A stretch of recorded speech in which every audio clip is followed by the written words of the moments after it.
Boa noite, pessoal. Espero que estejam bem. Vou iniciar então aqui o nosso encontro online, né? O último encontro em que eu vou falar um pouquinho para vocês sobre a nossa atividade somativa 2, que é a atividade última, né, do nosso módulo, que tem um percentual aí de 40% da nossa nota, né? E ela pode ser feita em equipe, tá? Para isso, vocês provavelmente já se inscreveram nos grupos, né? Aquele que não está inscrito em um grupo, mesmo que seja individual, que você não vai fazer com ninguém, não conseguirá enviar a atividade. Tá? Então, é por isso que é muito importante que você esteja registrado em uma equipe, tá? Caso ainda não esteja, né, isso tenha ocorrido porventura, entre em contato comigo para que eu possa então inseri-lo, porque agora você não tem mais essa autonomia, né? O prazo se encerrou, né? Então é importante que aí você fale comigo, tá? Então vou fazer assim, vou dar uma projeção aí do nossa atividade somativa 2, vou explicar, né? E conforme for surgindo as dúvidas, é, podem ir conversando comigo aí, tá bom? Então vamos lá. Essa nossa atividade somativa, para que possamos trabalhar com os indicadores, ela foi denominada como gestão do clima organizacional, tá? Então a ideia é que ao desenvolvê-la, você vai trabalhar com informações, né? E aí indicadores que se conduzidos, né, dentro de uma organização, né, na prática, você provavelmente consegue fazer uma gestão desse clima, tá? Então, assim, inicialmente, o que você tem que fazer? E aí você tem um template da atividade, né, em que você deve completar esse template com essas informações que são requeridas. Tá? Então, a primeira delas ali, né, a primeira informação é criar um modelo de empresa. Tá? Então, você pode se inspirar na empresa em que você trabalha, em que você trabalhou, de uma pessoa conhecida, né, ou que você já conheça e tenha informações ali que são necessárias aqui para essa atividade, ou simplesmente você pode também utilizar um pouco aí da tua imaginação. Tá? Então, não vai ter essa cobrança de que seja uma empresa real, né? A partir do momento, então, que você apresenta essa empresa, né, que é uma empresa do segmento tal, né? Então, o que é essa empresa, né, para a gente ter uma ideia, né? Vende o quê? É de porte grande, pequeno, médio, né, para a gente ter uma ideia. Você vai descrever, né, depois que você falar um pouquinho dessa empresa aí, você vai descrever o setor de RH, e aí aqui pede os seus principais subsistemas, que são os subsistemas de recrutamento e seleção, de treinamento e desenvolvimento, o subsistema de folha de pagamento, né, que trabalha ali com o departamento pessoal, que a gente pode falar, e o de indicadores de recursos humanos, tá? Então, você vai trabalhar com esses subsistemas, falar um pouquinho sobre eles, né? Então, trazer uma ideia bem assim, resumida, do que cada um desses subsistemas desenvolve, tá? Então, num primeiro momento, num primeiro item da nossa atividade, seria isso, né? Descrever a empresa e o setor de RH com esses subsistemas. Depois, o item 2, ele vai pedir para você identificar os principais indicadores de RH. Na nossa disciplina, no decorrer desse módulo, vocês viram aí que nós temos como principais indicadores rotatividade e absenteísmo, né? Que são os indicadores que mais se busca manter atualizado dentro da organização. Mas aí, dependendo muito de qual é essa empresa, pode ser que você traga como indicador aí também aquele indicador de nível de satisfação do cliente, né? Que também é um indicador importante para dependendo do tipo de empresa. Tá? Então veja assim, o identificar os principais indicadores de RH sempre levando em consideração a empresa em que você está atuando, né? E aí, assim que você traz esses indicadores, você vai descrever o seu significado, o que significa um indicador de rotatividade, quais são as características desse indicador e de que forma o RH pode aplicar na prática. Tá? Então, o que significa o indicador de rotatividade?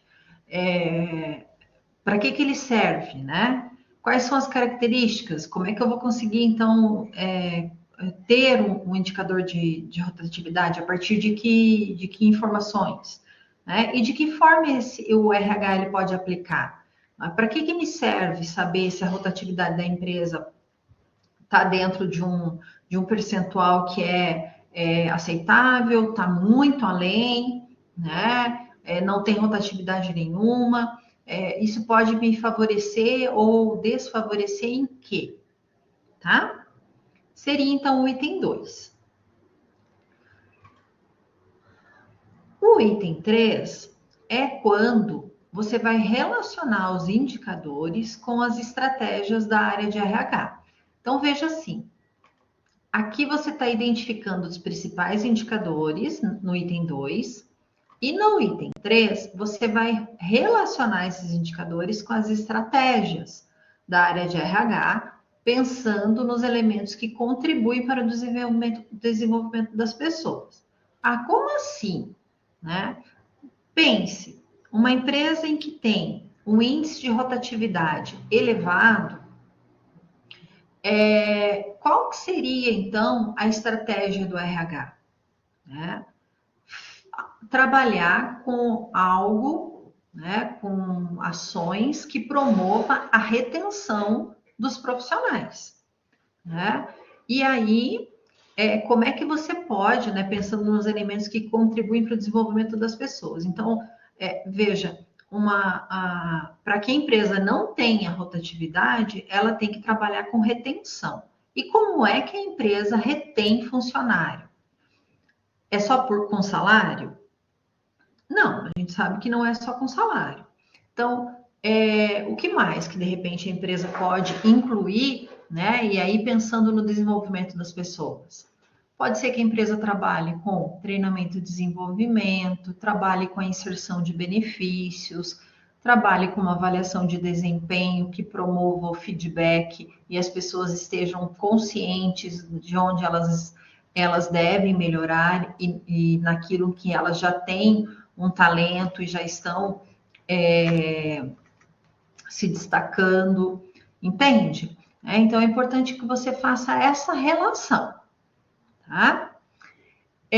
Fazendo essa relação, você vai apresentar de forma fictícia os números de funcionários da empresa. Aqui a gente coloca de forma fictícia, mas se você tem esse dado, melhor ainda, né? E calcule o índice de rotatividade fazendo análise de cada indicador abaixo. Então, aqui você vai fazer o índice de rotatividade, o admitido mais desligamento, né? Então, aquela fórmula mais geral. Depois, só de desligamentos, para você saber a rotatividade a partir do desligamento. E os desligamentos que são voluntários, que foram solicitados pelo trabalhador. Nessa outra página, e também lá no template da atividade sumativa, você tem a explicação dessas fórmulas, como é que você faz.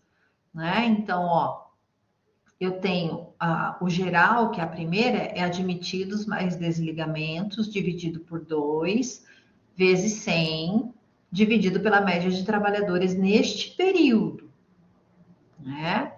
Aí o desligamentos, quando eu for calcular só a rotatividade por desligamentos, é desligamentos dividido por 2 multiplicado por 100. e dividido pela média de trabalhadores neste período.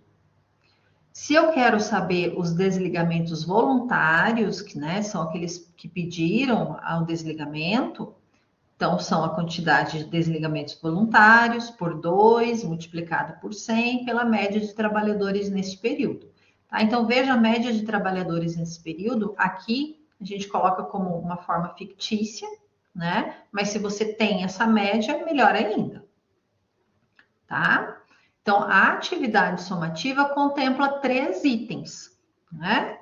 Que você começa lá da criação da empresa, descrição do setor de RH, aí você vai falar sobre os indicadores, né? E por fim faz a relação desse indicador com as estratégias de RH e apresenta ali o resultado mesmo, o percentual de rotatividade a partir destas 3 fórmulas aqui que já foram apresentadas para vocês e você também viu aí no decorrer da disciplina, tá? Bom, a atividade em si, acredito que ela é clara, né? Mas se você tiver alguma dúvida, ficar com né, algo aí que não ficou muito claro, você entra em contato, conversa comigo, que pelo Fale com a gente, que eu procuro esclarecer, tá? E de forma geral, a gente sabe que a disciplina, ela procurou abordar aí os indicadores dentro desse universo do recursos humanos, mostrando como que o indicador, como que a quantificação dessa movimentação de pessoas e movimentação das ações das pessoas é importante para que a gente possa tomar decisões, para que a gente possa construir estratégias.